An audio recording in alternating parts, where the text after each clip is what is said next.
Well, I'll record as well for our coaching team, and we'll all learn together and share how we do this. Okay. Perfect. All right. Thank you. So we're talking about large case acceptance. And doctor was talking about case presentation formula, and you had a success story from just following the blueprint of the case presentation formula. And so what it triggered in me was, are we doing the emotional SWOT to find the why at the top of that form? Why is it important for the patient to be in this discussion? And so here we are. And on the back of the great call sheet, Kirsten, the assistant, has all the research summary, and she's going to walk in with the patient and verify the preheat, verify the research. I actually start with research first. I say, if I'm the assistant, I say, so you talked to Kaylee. She told me that it's been a few years since you've been in the dentist. Okay. And you're having a concern over here. Okay. Yeah. Oh, and I understand you were referred to us by Ricky Bobby. And okay, small talk, right? And you're going to find some more things out during that conversation. But what the assistant did not do is say, so what brings you in today? Remember, decrease credibility or increase credibility. We're trying to increase credibility, trying to increase trust. It's going to help with case acceptance. When we start talking about other things down the line, we're more likely to believe that you know what the heck you're talking about. Credibility equals confidence in your competence, right? So she's going to verify this. Doctor walks in right here, lights shining, trumpets sounding, right? And he does not say, so what brings you in today, right? Hi, Ricky Bobby, whatever patient's name is, right? Nice to meet you. And they do their small talk. And then Kirsten jumps in as the assistant, says, so Dr. Ricky Bobby and I were talking, and here's what we know. Rattles off a few things. Doctor's already aware of much of that, maybe some new things that she discovered in her conversation before that. Does that all make sense? Mm-hmm. Okay. That's all about law of research. The more you know about them, the more they think you know about what it is you're doing. And then, now again, anybody could do the rest of this, but if doctor is doing it, then doctor would say, Ricky Bobby, we want to know what's important for you. The only way for us to really be on the same page is have a good understanding of what you're looking for the health and appearance of your smile. And so I want to ask you a few really important questions to understand that, to see where you're coming from. That way we're on the same page. Does that sound okay? All right, great. And that's this introduction. If you don't do this introduction, they're going to look at you like you got 6 heads. Make sense? Yes, you can't just plow into the questions. Yeah. Jen? Do we have a copy of that sheet, or can we get one? Yeah, and I can send it to you again for sure. Absolutely. And you could put it right on the back of your great call sheet. Okay. It's called the emotional SWOT. And this is what we use to uncover the why. So I'll send it to you right now. And let's see. Who's ever had initial contact forms, over again? emotional exam. Tell the whole story again. Essentially, like 15 exams. Oh, I can't agree with that. Let me get you. Oh man, yeah, no one's communicating with them. There's a who they on the phone. No summary. Yeah. Okay. So I've sent it to you. You have it, Jen, okay?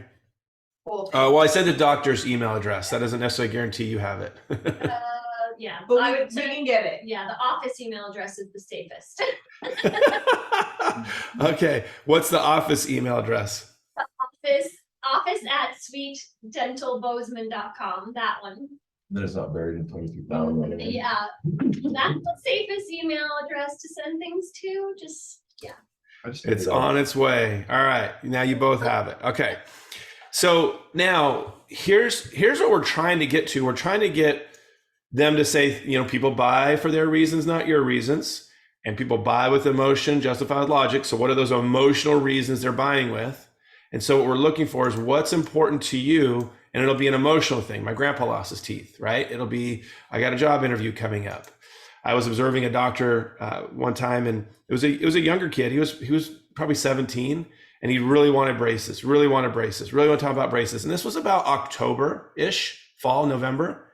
And this was Dr. Farrell. I kind of waved him out, and I said, all right, he wants something, right? He wants something. He wants his teeth to be straight. Why?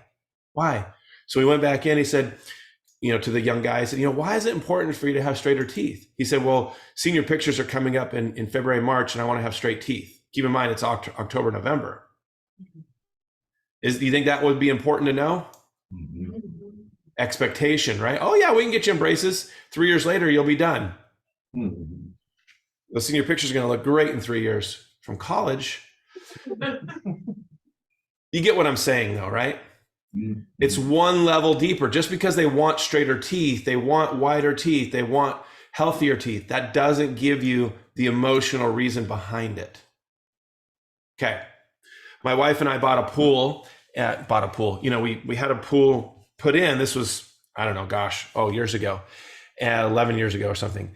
And I didn't buy a pool though. Some of you would probably remember this story. I didn't buy a pool.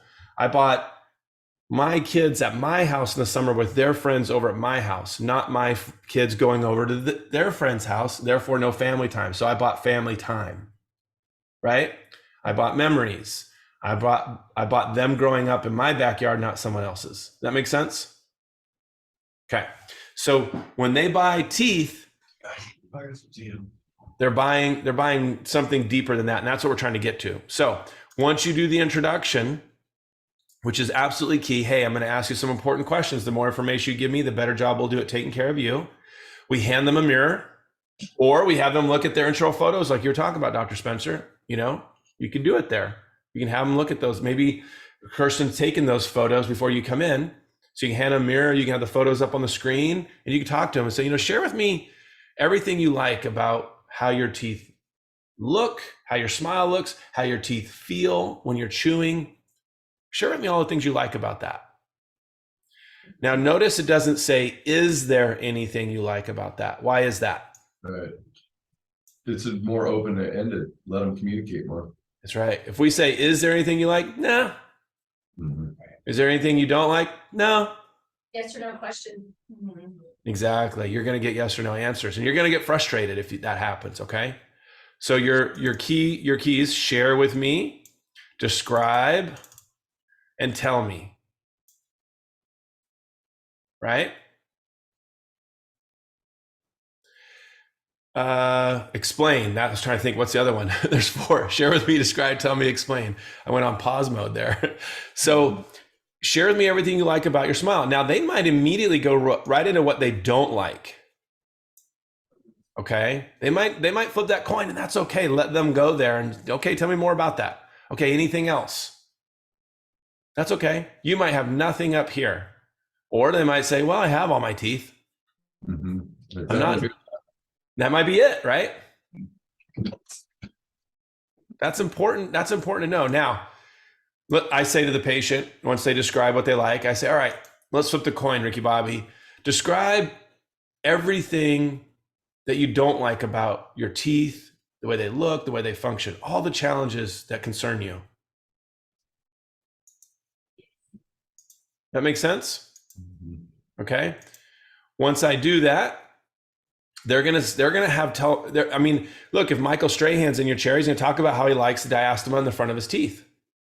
Don't try to fix this. You might have someone that's extremely function oriented, doesn't care about the shade of their teeth. Mm-hmm. They know they're a light colored brown, and they don't care. Right? They just want function. That's important for you to know, because if you start treatment planning whitening and veneers, how's that going to do? How's that going to go over? Not well, right? They're like, why are you talking about something that I have no interest in? Right. I've done that with closing gaps before without knowing that that's something that is in the family and they're proud of it. And they love there you go. Exactly. Isn't that interesting, right? So on the flip side of that, I've often seen on dental health history forums, we'll say, you know, things like somehow a version of this, are you interested in whitening? And it'll say yes. And yet I'll never see anything about them talking about the shade of their teeth. This is a great way for that to happen.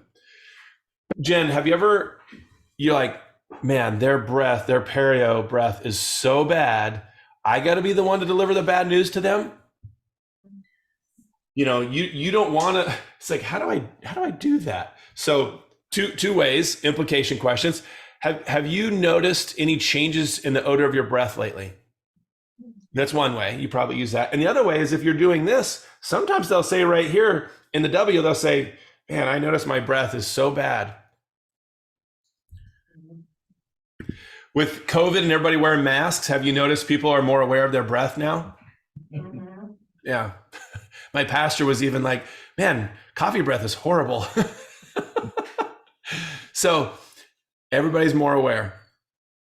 They tell you what they like, they describe what they don't like, and then on the O, this is what we're looking for. Okay, now you tell me, what does it look like and how does it function if it's ideal for you? They're going to say, I want it to look good and feel good. Their own descriptive version of that. They may say it is ideal, right? Get the patient comes in, just wants a cleaning, thinks everything's really healthy. So it's about maintaining this ideal situation for you then. Is that fair? Yeah. Okay. Why is it important for you to maintain this level of health? Well, my grandfather lost his teeth and there's no way I want to do that. If they describe for you what they really have something here, well, I want it to be bright white. I want it to be straight. And I don't want to feel any pain in the future. I want everything healthy. Okay. Why is it so important for you to have that? Now, a key note to understand is this is an implication question. Remember, are you going to eat that? Implication. Remember that one? You can eat that? That's an implication, right? I want it if you're not going to eat it. Or my wife's version of it, are you going to eat that? Remember? Like, you're gross. Why are you eating so much? So this is an implication question. What are we implying when we say, why is that so important to you?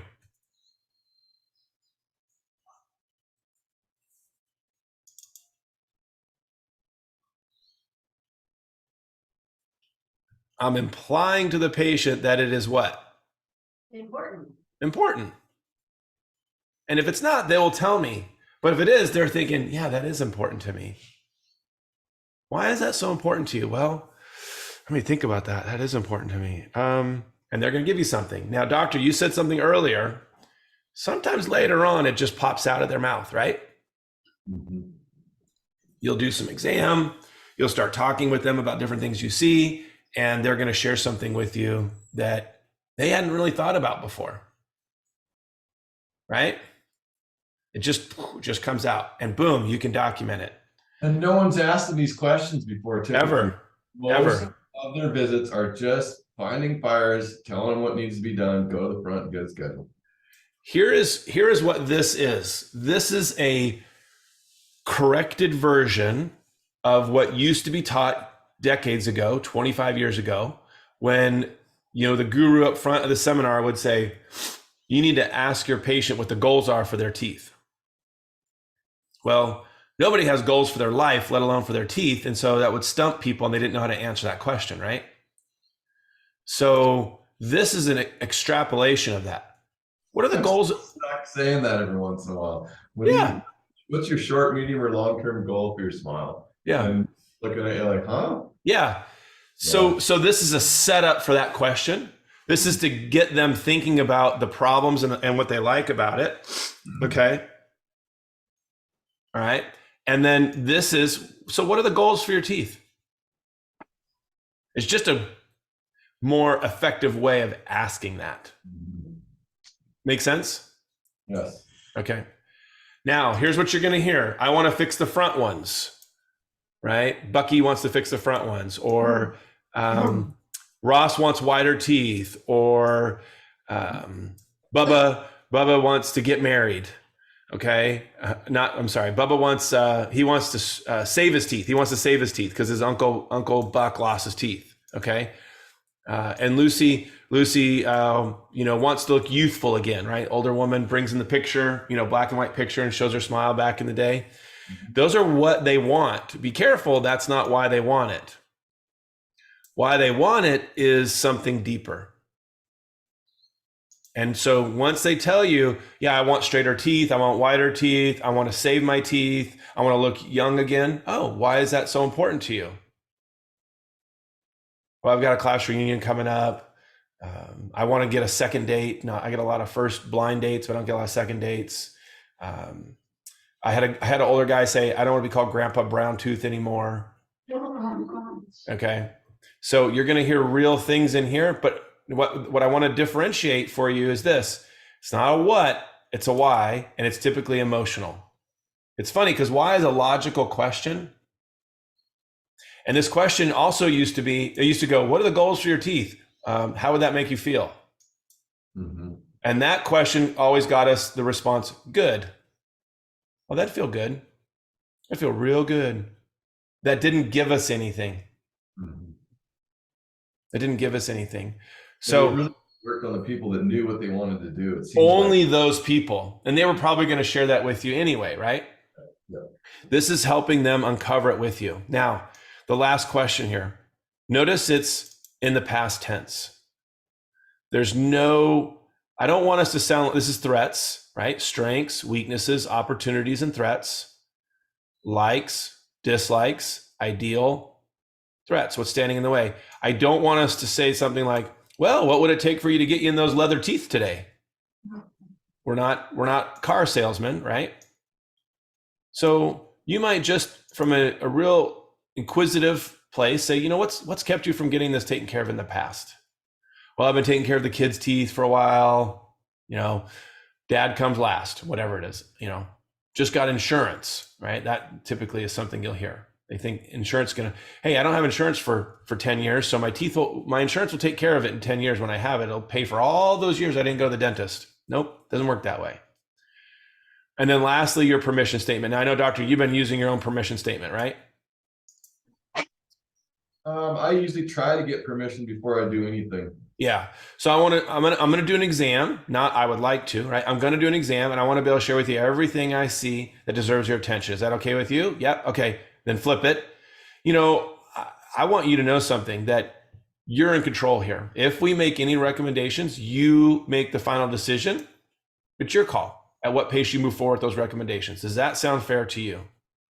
And then the exam would start. Okay.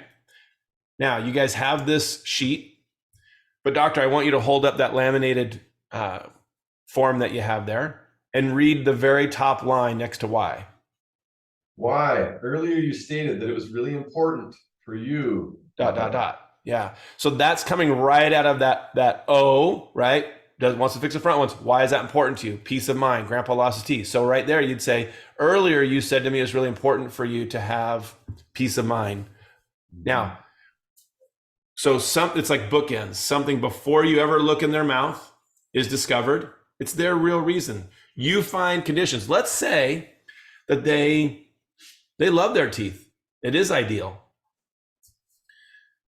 Okay, so you like the way they are right now. Now you're seeing some things. You can see recession. You can see issues in there yourself, but they like their teeth. And you say, so really it's about maintaining it if they like it.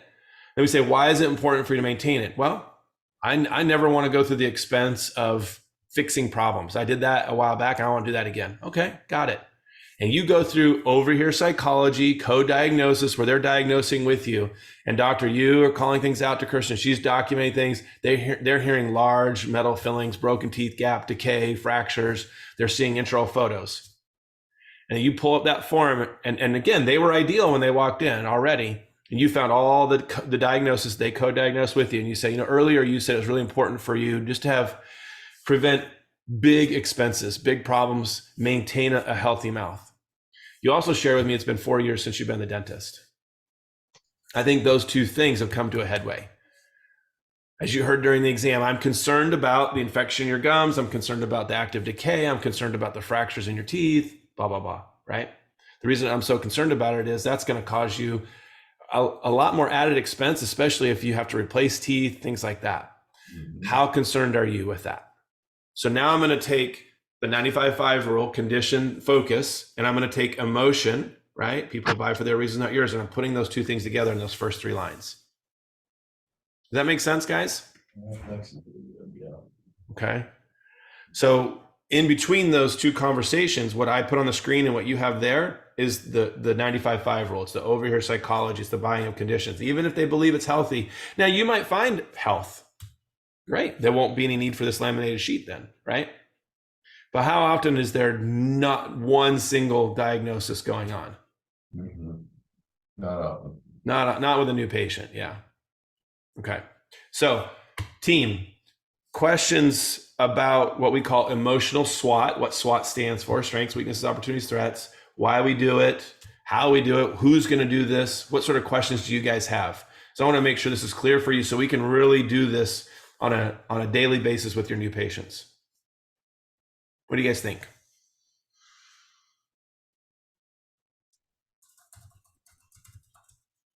It's easy to just tell. And tell. This is what I see. This is what's going on. This is what I'm concerned about. Why part? Yeah, gotta find some time for that. Well, we get excited because you're excited to help them solve problems. So you're showing them what the concerns are, right? Anybody really afraid of something like roller coasters or Ferris wheels or haunted houses? Anybody have a fear like that? I mean, I don't like clowns, but. Ooh, okay. That's a good one. Anybody really like clowns? I might be with you on that. You know, who likes a 6'4", you know, scary looking dude in a clown suit? I agree. Okay. Nope. Good. So Kayla, I want you to imagine that you're a kid and you're in line to see the clown, right? Oh, that's not good. What's that feeling like? Anxiety. Okay, anxious. And are you hearing what's going on, or are you just focused on the clown? Oh, just the clown. Yeah. Doctor, just so you know, in this scenario, you're the clown for the patient. Just, this is not going well for you. This is not going well for you. Okay. I'm absolutely putting this You could have been a roller coaster or a Ferris wheel, but you're a clown, okay? So that patient is sitting in that chair with some trepidation. Is that okay to acknowledge? Mm-hmm. And when they're afraid, they can't hear a lot of what you're saying. Oh, what I see here is, what I see here is, and what I see here is. But if you ask them questions, great. And if you use that 2-part permission statement, even better.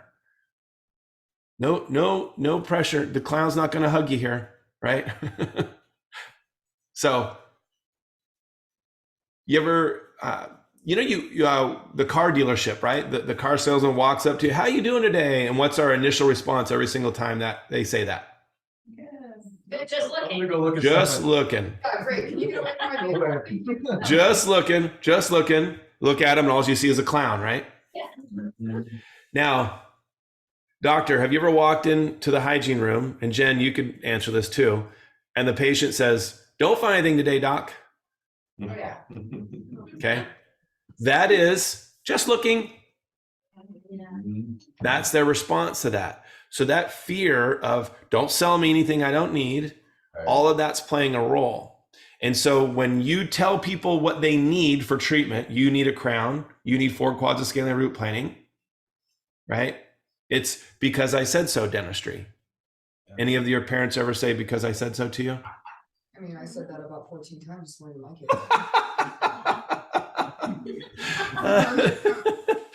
I told my wife I'm going to write a parenting book. It's not going to be good. It's going to be all the wrong things that I did. Yeah. My favorite then came, don't make me pull this car over and give you something to cry about, right? Yeah, that was my favorite. I was like, I'm already crying. I already have something to cry about. So your patients, when you're telling what they need to do for treatment, it's the because I said so version of dentistry. And they're feeling like already this tension of something they're afraid of, something they want to avoid. And we're comfortable. So we're just going through it. We're the clown blowing up, making, balloons, little, dog-shaped balloons, handing them out to kids. Here you go. You need one of these. You need one of these. And they're going, ah, right? That works good, Kaylee. I'm gonna have to remember that. That's a good point. What you're saying there. So use your permission statement to help them get over their fear and your fear. Use the emotional exam to get away from because I said so dentistry. Because you said it was important for you to have this. This is the condition we diagnosed that's in the way of that. And because you used the permission statement, they were able to hear what you were saying during that exam, to hear instead of having fear. Because they've got control. They feel that sense of control. They feel like they're involved with it. They feel like they're a part of it. They feel like, oh, yeah, I do have goals for my teeth, even though we didn't use those words. And they express more what they tell you more. Now, team, anybody can do this. Even though I was admin, if clinical team was running behind, they were never running behind. If they were running behind, I would buy them some time. I would take the patient into the consult room and I would sit down with them and I would have this conversation. I loved it. It was just something different for my job. Phone's ringing off the hook. But I was doing an emotional exam. I had Kim, I had other helpers, other people I've worked with over the years that were out there answering the phone. But this was fun for me. I love this conversation because I love communication. I love doing this. I love testing it out to see if it would work. Well, what's cool about it is you're giving the gavel to the person who owns their health, their future, their smile, whatever they want it to be or not want it to be. Yeah. You're handing the gavel to them, giving them permission to be able to have us show opportunity. Now, if you find a problem they're unaware of, the beauty of it is you're not taking that gavel out of their hand. It's going along with it. Oh, well, you said you wanted that. And look at this other thing you were totally unaware of that's causing you not to have that. And they're going, oh my gosh, yeah, I need to take care of that then. Remember, push, purchase, pull, purchase. Remember that? Mm-hmm. A push purchase is telling somebody what they need. You need new tires on your car. You need to go grocery shopping. You need to pay the bills. You need to clean your room. You need to take out the trash. You need to do your homework. You see how all that feels? And a pull purchase is you're pulling it into your life. You want it. You guys, right? I want to go on what? Vacation. I want to go out to dinner. I want to go on a date. I want to go to the movies. They're elective things that we'd love to spend money on. People don't wake up in the morning and go, I want to go get a new crown today. Mm-hmm. But what they do think of when you get them in the conversation, go, yeah, I don't want to end up like that. Or I do want to end up like her. I want my smile to look like that. I want to feel like she feels, whatever it is. Okay. Make sense? Mm-hmm. So on a pull purchase, you're no longer telling a patient what they need for treatment. I'll be able to walk up front to Kristen and say, or Kaylee, I'll say, Kaylee, I'm the assistant, let's say, Doctor and Ricky Bobby were talking, and it's really important for Ricky Bobby, he wants peace of mind knowing things are going to be healthy, no surprises moving down the line. And so he and Doctor both agreed to a plan, and he wants to move forward with the plan to prevent things from becoming a bigger challenge for him, bigger expense, things like that. Right, Ricky Bobby? Yeah, okay. They're most concerned about the infection in his gums and the 3 teeth in the upper right that are broken down. And so he wants to go ahead and get those 2 things tackled first. Right, Ricky Bobby? Shake and bake. Shake and bake, baby. There it is. There it is. So you're hearing those same words from that sheet that you have laminated. Important. You heard that word important that I gave first, right? And the order doesn't matter. Wants. That's a pull purchase. He wants, not he needs. Okay. And he's concerned. That's on that sheet too. He's concerned about. Now, if a bunch of people are standing around, I'm not going to come out and, violate his privacy, but maybe the consult room, I might share that then, or someplace, because now Kaylee has ammunition. When I turn and leave, that patient goes, yeah, it's not bothering me. Right? Yeah, no, he's so picky. He's so worried about it. It's not even bothering me. Mm-hmm. Well, now you have ammunition to go, oh, well, I know the concern was those teeth are broken down. You're saying they're not bothering you. If they were bothering you, what do you want to do about it? Or once they bother you, you want to call back? You're just playing it forward. You're just asking them, well, what is it? Where? Oh yeah, once they bother me, I'll call you up and I'll get the crown scheduled. Okay, here's something really important to help you guys understand about the non-dental world, the secular world out there, and they're not in here with us. You ever have a patient call up and say, how much is a crown? Mm-hmm. Okay. And you talk to them enough to find out that they haven't been to the dentist, that they're self-diagnosing a crown, and that they're in pain. And their belief is that because it hurts, they need a crown. This is how the non-dental world thinks. So when you're telling them they need a crown, they're going, yeah, but it doesn't hurt. It's not correlating. They have no idea what a root canal is for. It just sounds like a clown. Make sense? Mm-hmm. So keep in mind that in your 95.5 in the exam, you're helping them understand that pain is coming, therefore root canal would be coming if they don't do something now. And now prevention is a crown. Make sense? It does. Okay. All right. It saves money, time, effort, everything else, or the extraction, graft, membrane, and then the implant and goes on. Yeah. Time work, that's the consequence part. So, okay. Is this making sense to all of you? All right. Awesome. Awesome. I'll stop the recording on my end here.